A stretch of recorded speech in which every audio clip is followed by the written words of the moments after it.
Hi guys, and welcome to another Hero of the Week. This week's hero is Alastair Campbell, former Tony Blair spokesperson, who ripped into Matthew Elliott from Tufton Street, one of these people who campaigned for the UK to leave the European Union and is now to be honoured by Liz Truss. Alastair raised a very interesting point here when it came to people like this and how they are honoured.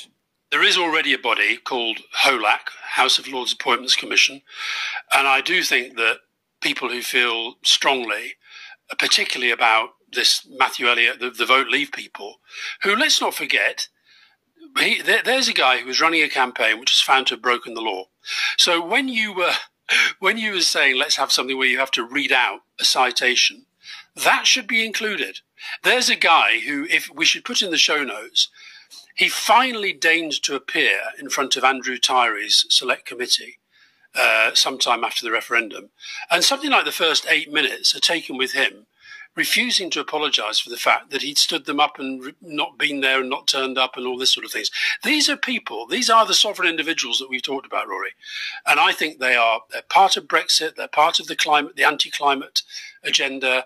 They are these 55 Tufton Street ideologues who have done massive damage, and far from being punished for that damage, they're now being rewarded even further with it. Well said.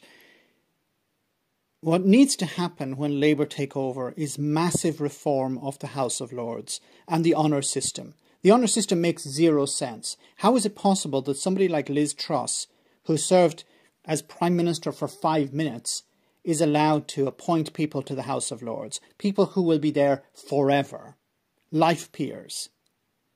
This is unacceptable, and we have to hope that when Labour get into power, they will at least reform the House of Lords, if not abolish it. I don't believe they're actually going to abolish it. It has been mentioned before, but I think Keir Starmer has rolled back on that. But massive reform needs to take place, and these honours have to be ended. It makes no sense whatsoever. Cronies, political cronies, are sent to the House of Lords. People who have damaged the UK economy, damaged Britain. These people from 55 Tufton Street should be nowhere near the House of Lords. And what is Liz Truss doing? Sending them there. They are going to rule over Britain. They're going to be lawmakers. They're going to decide whether certain policies are implemented or not. And a lot of these people are part of right-wing think tanks and other organisations which are backed by very dark and shady money. They should be nowhere near the House of Lords. So I really do hope that going forward, the Labour Party will put pressure on the party itself, will put pressure on the leadership to at least reform the House of Lords and end the honours, the Prime Ministerial honours list. Let me know in the comment section, guys, what you think. As always, your comments are greatly appreciated. Thanks a lot.